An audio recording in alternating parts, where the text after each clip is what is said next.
ഒരു 5 centered arch എങ്ങനെ വരയ്ക്കാം എന്നുള്ളതാണ് ഇന്ന് നമ്മൾ നോക്കാൻ പോകുന്നത്. ആരോ കമൻറ്റിൽ ഞാൻ പറഞ്ഞത് കണ്ടു 5 സെൻറ്റേഡ് ആർച്ചിൻ്റെ ഡ്രോയിങ് ചെയ്യുമോ എന്നുള്ള കാര്യം. അപ്പോൾ ടെക്സ്റ്റിൽ കൃത്യമായിട്ട് ക്വസ്റ്റ്യൻ കൊടുത്തിട്ടുണ്ട്. 800 mm സ്പാനുള്ള ഒരു ആർച്ചാണ് വരയ്ക്കേണ്ടത്. അതിന് 200 mm ഡെപ്ത് വേണം. അപ്പോൾ നമ്മൾ 800 mm 1:10 സ്കെയിൽ ചെയ്യുമ്പോൾ നമുക്കത് 80 mm അഥവാ 8 സെൻറ്റിമീറ്റർ ആയിട്ട് കിട്ടും. അപ്പോൾ അതിന് ഞാൻ 8 സെൻറ്റിമീറ്റർ വരച്ചിട്ട് PQ എന്നുള്ള പേര് കൊടുത്തിട്ടുണ്ട്. ഇനി 8 സെൻറ്റിമീറ്റർ ലെങ്ത്തിനെ നമുക്ക് 5 ഈക്വൽ പാർട്സ് ആയിട്ട് ഡിവൈഡ് ചെയ്യണം. അപ്പോൾ 8 സെൻറ്റിമീറ്റർ നമ്മൾ 5 കൊണ്ട് ഡിവൈഡ് ചെയ്യുമ്പോൾ നമുക്ക് 1.6 സെൻറ്റിമീറ്റർ ആണ് ഒരു പാർട്ടിൻ്റെ ലെങ്ത്ത് കിട്ടുക. അതായത് ഇതൊരു 5 സെൻറ്റേഡ് ആർച്ചാണ്. അതായത് ഈ ആർച്ചിന് 5 സെൻറ്ററുകൾ വരുന്നുണ്ട്. അപ്പോൾ നമ്മൾ എന്ത് ചെയ്യാണ്, 5 ഭാഗമാക്കിയിട്ട് ഈ ലൈനിനെ ഡിവൈഡ് ചെയ്യാൻ വേണ്ടി പോവാണ്. അപ്പോൾ ഞാനൊരു കോമ്പസ് ഉപയോഗിച്ചിട്ട് 1.6 സെൻറ്റിമീറ്റർ വെച്ചിട്ട് അത് മാർക്ക് ചെയ്ത് കൊടുക്കുന്നുണ്ട് കേട്ടോ. ഇനി ഈ തന്നിരിക്കുന്ന പോയിന്റുകൾക്കൊക്കെ നിങ്ങളുടെ ടെക്സ്റ്റിൽ പറഞ്ഞതുപോലെ തന്നെ ഞാൻ പേര് കൊടുക്കാൻ വേണ്ടി പോവാണ്. ആദ്യത്തേത് സ്മോൾ ലെറ്റർ എ, പിന്നെ R, capital letter R, capital letter S, small letter E. ഇനി നെക്സ്റ്റ് സ്റ്റെപ്പ് എന്ന് പറയുന്നത് ഇതിൽ നമ്മുടെ P എന്ന് പറയുന്ന പോയിന്റ് സെൻറ്റർ ആക്കി എടുത്തിട്ട് PQ എന്നുള്ള ഡിസ്റ്റൻസ് ഞാൻ റേഡിയസ് എടുത്തിട്ട് ഒരു ആർച്ച് വരയ്ക്കാൻ വേണ്ടി പോവാണ് താഴോട്ട് കേട്ടോ. അതായത് ഒരു കർവ് വരയ്ക്കാൻ വേണ്ടിയിട്ട് പോവാണ്. സെയിം സാധനം തന്നെ Q സെൻറ്റർ ആക്കിയിട്ട് നമ്മൾ P വരെയുള്ള ഡിസ്റ്റൻസ് എടുത്തിട്ട് വീണ്ടും ഒരു ആർച്ച് ഓപ്പോസിറ്റ് ഡയറക്ഷനിൽ ഒരു കർവ് വരച്ചു കൊടുത്തു. അപ്പോൾ ഈ രണ്ട് കർവുകൾ എന്ത് ചെയ്തു, ഒരു പോയിന്റിൽ മീറ്റ് ചെയ്തിട്ടുണ്ട്. ആ പോയിന്റിന് നമുക്ക് C എന്ന് പേര് കൊടുക്കാം.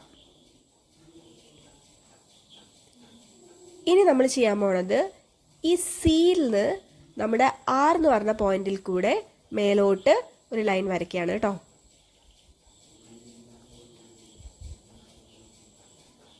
നെക്സ്റ്റ് സെയിം C എന്ന് പറയുന്ന പോയിന്റിൽ നിന്ന് S എന്ന് പറയുന്ന പോയിന്റിലൂടെ വീണ്ടും മേലോട്ടൊരു ലൈൻ വരച്ചു കൊടുക്കുകയാണ്.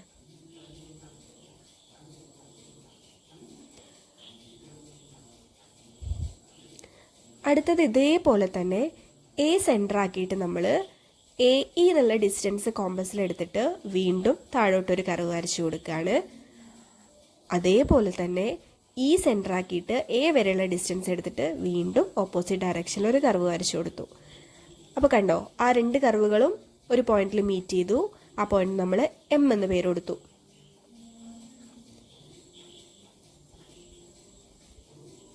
ഇനി ഇവിടെയും ചെയ്യാൻ പോകുന്നത് ഈ എമ്മും ഇയും തമ്മിൽ കണക്ട് ചെയ്തിട്ട് എഗെയിൻ ഒരു ലൈൻ വരയ്ക്കുകയാണ്.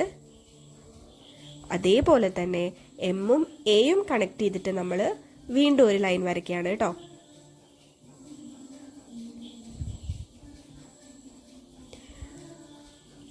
അപ്പോൾ നമ്മുടെ ഏകദേശം ഒരു ഫസ്റ്റ് പ്രോസസ്സ് കഴിഞ്ഞിട്ടുണ്ട്. ഇനി ഈ രണ്ട് പോയിന്റുകൾക്ക് കേട്ടോ, അതായത് നമ്മൾ നേരത്തെ വരച്ച ലൈനും ഇപ്പോൾ വരച്ച ലൈൻസും തമ്മിൽ മീറ്റ് ചെയ്യുന്ന രണ്ട് പോയിന്റുകൾ അവിടെ കിട്ടിയിട്ടുണ്ട്. അതിലൊരു പോയിന്റിന് B എന്നും മറ്റേ പോയിന്റിന് D എന്നും പേര് കൊടുത്തിട്ടുണ്ട് കേട്ടോ.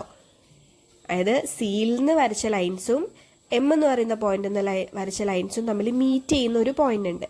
അപ്പോൾ ഇനി നമുക്ക് കർവ്സ് വരച്ചു കൊടുക്കാം. ആദ്യത്തെ നമ്മുടെ സെൻറ്റർ എന്ന് പറയുന്നത് ഈ കാണുന്ന A ആണ്. അപ്പോൾ A സെൻറ്ററായിട്ട് നമ്മൾ ആദ്യത്തെ കർവ് വരച്ചു കൊടുത്തിട്ടുണ്ട്. ആർച്ചിൻ്റെ ഡെപ്ത് 200 mm ആണെന്ന് ക്വസ്റ്റ്യനിൽ പറഞ്ഞിട്ടുണ്ട്. അപ്പോൾ ആ 200 mm സൈഡിലോട്ട് എക്സ്റ്റെൻഡ് ചെയ്ത് കൊടുക്കുകയാണ്. നെക്സ്റ്റ് ഇതേ A സെൻറ്റർ ആക്കിക്കൊണ്ട് എക്സ്ട്രാ ഒരു 200 നമ്മൾ കൂട്ടിയെടുത്തിട്ട് ഇതേ അതിൻ്റെ തന്നെ എക്സ്ട്രാ ഡോസും വരച്ചു കൊടുത്തു. അപ്പോൾ കണ്ടോ, A ആണ് ഫസ്റ്റ് നമ്മുടെ സെൻറ്റർ കേട്ടോ. 5 സെൻറ്ററുള്ള ഈ ആർച്ചിൽ നമ്മുടെ ആദ്യത്തെ സെൻറ്റർ എന്ന് പറയുന്നത് A ആണ്.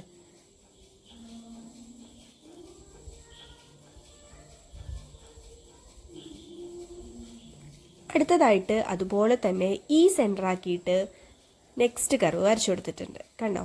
അപ്പോൾ അടുത്തൊരു സെൻറ്റർ എന്ന് പറയുന്നത് E ആണ് കേട്ടോ. ഇവിടെയും അതുപോലെ തന്നെ ഞാൻ 200 mm എക്സ്റ്റെൻഡ് ചെയ്തെടുത്തിട്ട് വീണ്ടും ഈ സെൻറ്റർ ആക്കിയിട്ട് നെക്സ്റ്റ് കർവ് വരച്ചു കൊടുക്കുകയാണ്. എക്സ്ട്രാ ഡോസ് വരച്ചു കൊടുക്കുകയാണ് കേട്ടോ.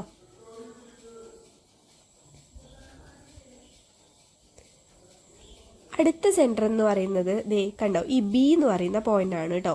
അപ്പോൾ ആ B എന്നുള്ള പോയിന്റിൽ നിന്ന് നമ്മൾ നെക്സ്റ്റ് ആ ഡിസ്റ്റൻസ് റേഡിയസ് ആയിട്ട് എടുത്തിട്ട് രണ്ടാമത്തെ കർവ് വരച്ചു കൊടുത്തിട്ടുണ്ട്. അതിൻ്റെ തന്നെ എക്സ്ട്രാ ഡോസും വരച്ചു കൊടുത്തു.